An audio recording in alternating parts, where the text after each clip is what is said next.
And that's where we have the story of great Goliath with his spear and his weaponry and his armour being defeated by the sling and the stones of David. And in fact, look, there's a few stones around here.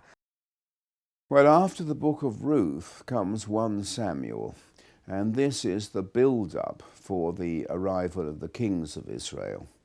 The opening scene is the raising up on a call of the prophet Samuel. That's why it's called 1 Samuel.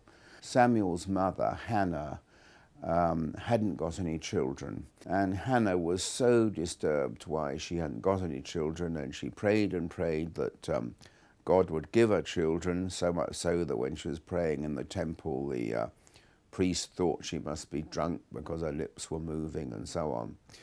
Anyway, at long last, Samuel came to be born. The next episode is the call of Samuel, when God calls him into his service. Now, God called Samuel by some...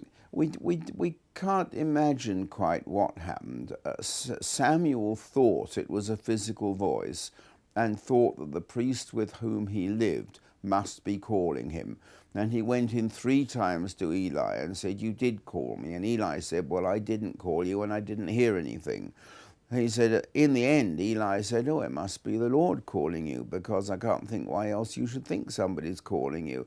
So the famous story ends, "Speak, Lord, for thy servant heareth." And that's often a Sunday school story that's told. And then one of the interesting things about this book, 1 Samuel, is that the next thing we hear in Samuel's adulthood is that he anoints David as king. But meanwhile, the first king of Israel was not David, but Saul. Saul was firmly on the throne. So after that anointing, we have a whole series of narratives about David, Samuel, and Saul. So King David here, depicted with his harp, which unfortunately here some of the strings are broken, but King David famous for his music. So he uses his harp to soothe Saul when Saul has a demon. So the only thing that can calm Saul, who's king before David, the only thing that can calm him down is the playing of David's harp. We hear about the gradual fall and decline of King Saul and the gradual rising up of David. And the first of those stories is another very famous one, of course. It's David and Goliath. Okay, the reason we've stopped at this site, so we were travelling along that main road there, but we've stopped off at the side of the road, is because this is the kind of area where the battle between David and Goliath took place. Now, what's really interesting here is you can see the geography here, how that corresponds to our biblical account, and also why it's important. So in 1 Samuel 17, where we find the story of David and Goliath, it says, "The Philistines gathered their armies for battle, and they were gathered at Soko, which belongs to Judah, and encamped between Soko and Azekah in Ephes Damim.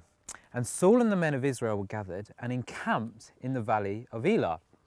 Now this lower bit along the middle there, that is the valley of Elah, and that runs from the sea, which we can't quite see over the other side there, all the way up. And this is coming up through into Judah. And the Philistines stood on the mountain on the one side, and Israel stood on the mountain on the other side with a valley between them. So it's a great setup for a battle. Now, the story that we know is that rather than the two sides coming together in fierce battle in the valley, the story that we know is that the Philistines send forward this champion, Goliath. And in the Bible, Goliath is described as somebody who's 5.5 cubits high, I think that's right. Oh, in fact, 6 cubits and a span, it says. So that's 1 Samuel 17 verse 4, 6 cubits and a span. Now, if you think that a cubit is about 50 centimetres, 6 of those is 3 metres. So that's incredibly tall. So this guy, intimidating, coming down from that hillside over there, sort of against the Israelites. And instead of having a battle between the two sides, the Israelites, Goliath challenges the Israelites to send forward someone to fight with him, and it will be resolved in that way. One against another, two warriors against each other. Now the Israelites have seen Goliath, they're pretty scared, so most of them say, no, I'm not going to do that. But David comes forward, young David, who's just come from the hillside, he comes forward and says, I'll do it. He can't even wear the armour that's given to him, he's so small, and also he thinks he doesn't need it because he knows that the Lord is on his side, and that's where we have the story of great Goliath with his spear and his weaponry and his armour being defeated by the sling and the stones of David. And in fact, look, there's a few stones around here. So here is a rock from the Elah Valley, right here in my hand. So 1 Samuel 17, verse 48. When the Philistine, that's Goliath, arose and came and drew near to meet David, so coming down into the valley, crossed the valley towards David, David ran quickly toward the battle line to meet the Philistine. And David put his hand in his bag and took out a stone and slung it and struck the Philistine on his forehead. The stone sank into his forehead and he fell on his face to the ground. So David prevailed over the Philistine with a sling and with a stone and struck the Philistine and killed him. There was no sword in the hand of David. I think that somebody is throwing stones at me because yes, we try. You want to hit me on the temple? So Pete just told you that David took a rock and threw it and it hit the Goliath's forehead. The story I have heard is that the rock actually might have hit a little bit lower, which then would have allowed David to cut off that huge man's head. Well, the word in Hebrew, this forehead word, might not be as clear as it is. So, the rock would have hit him, his groin, he would have bent over, and then David could have reached to cut off his head. I can buy that. Yeah. Alright. Then the rest of the book of 1 Samuel is the steady decline of Saul.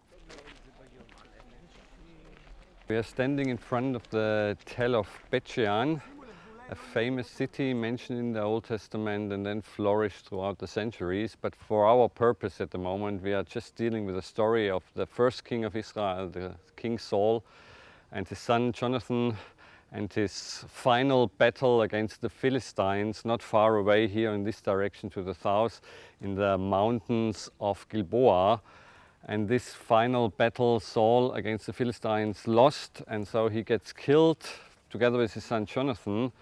And the victorious Philistines brought his body, stripped of the armor, here to the city of Bet-Shean, and hanged it over the city wall. So we should assume that somewhere up on this mound there was a city wall in this time, and there the bodies were displayed publicly.